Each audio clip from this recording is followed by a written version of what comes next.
If you've stumbled on this video, you're probably thinking, what is this long-haired idiot going to say about Justin Timberlake? This can only end poorly.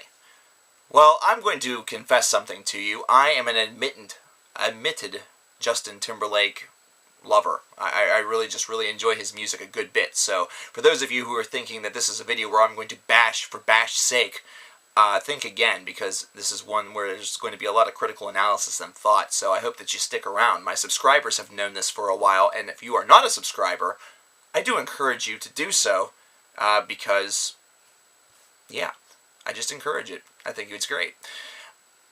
So I didn't have the opportunity to talk about the 2020 Experience Part 1 from Justin Timberlake, and I really regret that. I mentioned it briefly in Rock City, which is now a defunct program that I did on this channel, for those of you who haven't subscribed. And I got to talk about Its Majesty very briefly instead of dedicating a full video to it, and I regret that. So here I am taking on the challenge of not only talking about Part 2, but also speaking briefly about Part 1 and sort of the differences between the two, the similarities between the two, and how the overall 2020 experience really is, what we can take from it here in 2013. Because in my opinion, Part 1 was a masterpiece. It was something that was very well done, whereas most conventional reviewers believed that the songs were a little bit oversexed in its tone, lyrically, and just were way too long in every other aspect. I kind of disagreed with that. Everything felt like it really had its place on that album, almost as though the album itself was a 2,000-piece jigsaw puzzle, and it seemed like every piece was interlocked and interfastened beautifully. It was to the point where the two tracks, which were only available as an exclusive to one particular location of purchase, even had their own place, and really, in my personal opinion, felt as though they deserved to be in the final cut, but unfortunately that did not happen. Now with Part 2, we take and look at that same 2,000-piece jigsaw puzzle, and immediately from the very first half of Part 2, it really feels as though the first 1,000 pieces are kind of a jumbled mess, almost as though there are pieces that are attempting to be interlocked together that really just don't seem to belong together. It's basically that sought-after process of trying to get the corners done and trying to get little pieces together in order to complete the puzzle at the end, but it just seems like every single time they tried to piece the parts together, it just didn't seem to make sense. They're not supposed to go there, perhaps another place. And I think that I can best describe this in a comparison between Part 1 and Part 2. With Part 1, we of course have the clean suit and tie type of idea, which was exhibited beautifully with Pusher Love Girl and Suit and Tie, the single itself, and you know, you really see and you showcase the tone immediately that this is kind of going to be a prim and proper, very, you know, as I said, a very suit and tie style affair, whereas Part number 2, it really dispenses of the suit and tie and gets into something a little bit more gritty, something that has a little bit more of an over-sexification to it, something where we're getting to the dirty. It's almost as though this is an album that is meant to collectively speak about basically one night with a woman, whether it be pursuit or whether it be relations with.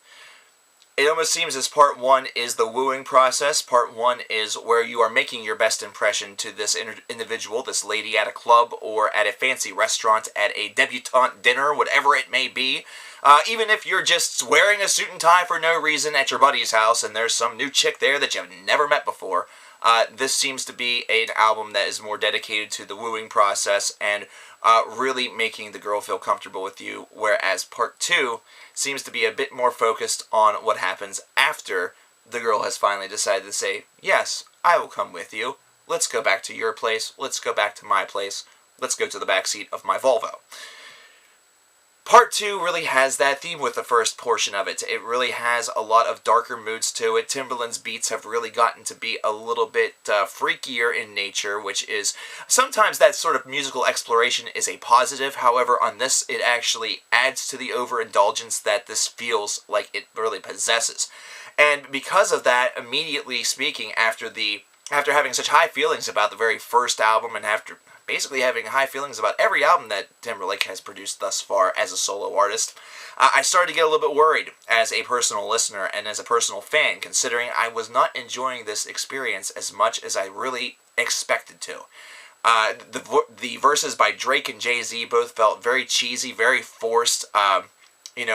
Jay-Z is making mention to Yoko Ono for no reason. Drake is kind of just cheesing his way along the verse. And it just has grit to it, but it's unnecessary grit. It's grit that really just feels oversaturated by itself and forced. And then you get to the singles on the album. You get to TKO, and you get to Only by the Night, I believe is the title of it. But it's just Take Back the Night, rather. I think I just mentioned a Kings of Leon album. Wow, go me.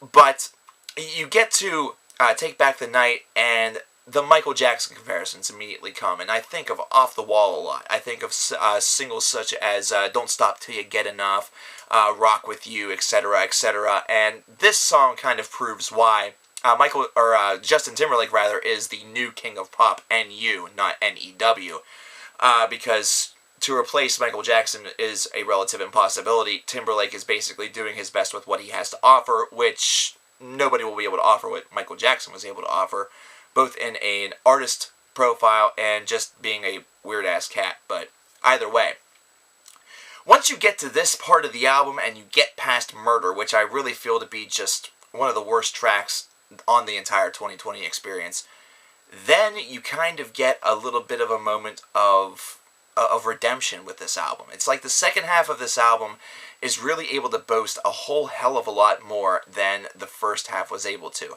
Sonically, this is one where everything seems a little bit more balanced, a little bit more focused, and even though a song like Amnesia really seems to go absolutely nowhere and has very little place and is ranked right up there with Murder as worst songs on the 2020 experience, even then, the beat that was produced for it and the overall feel of it in general has a place and it has a time. It doesn't feel as lanky and it doesn't feel as disjointed from the remainder of the 2020 experience as most of the first half of this disc really feels.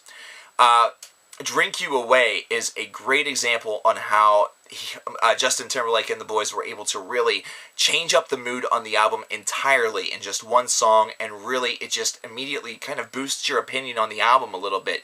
It's kind of like a Too Little Too Late feel that gets elevated because the song is that damn catchy, that damn good, and really just is that damn different.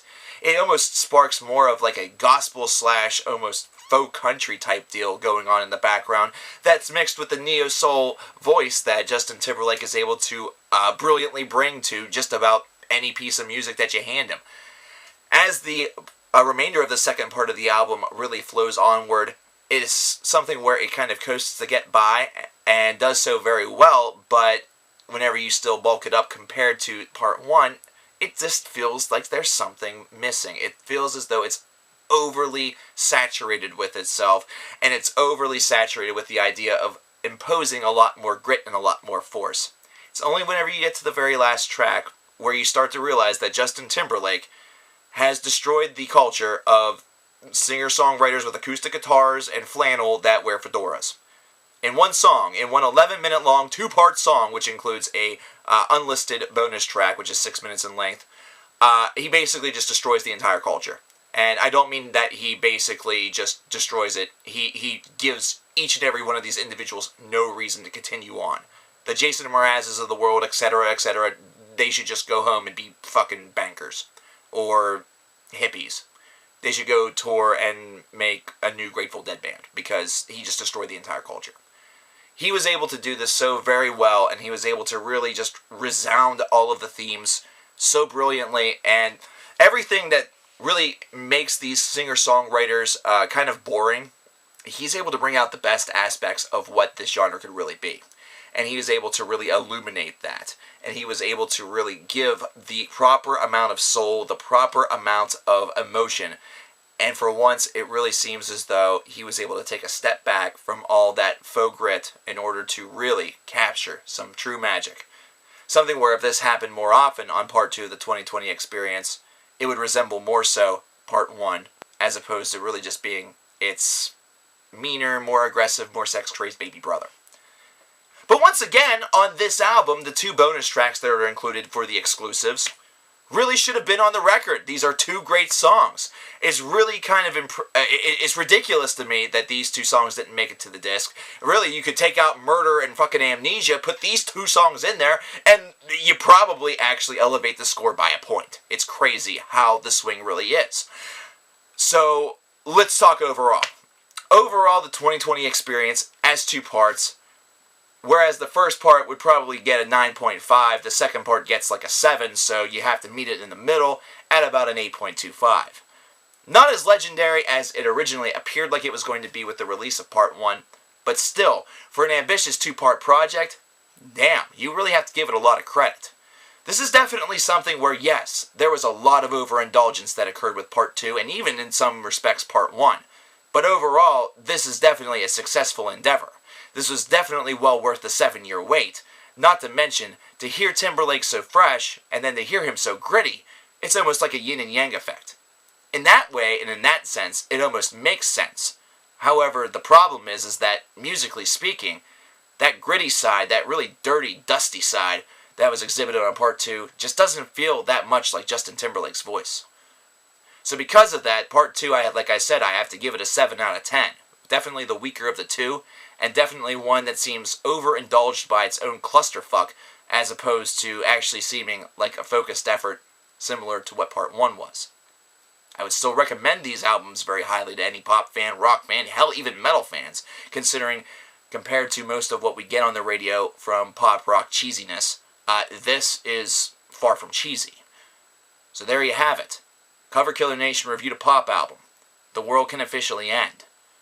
Well, okay. Cover Killer Nation officially reviewed a pop album in full and didn't fucking explode. That's all I have. If you're still watching this, you should click the subscribe button right now, or something might happen. I don't know what. The government might shut down.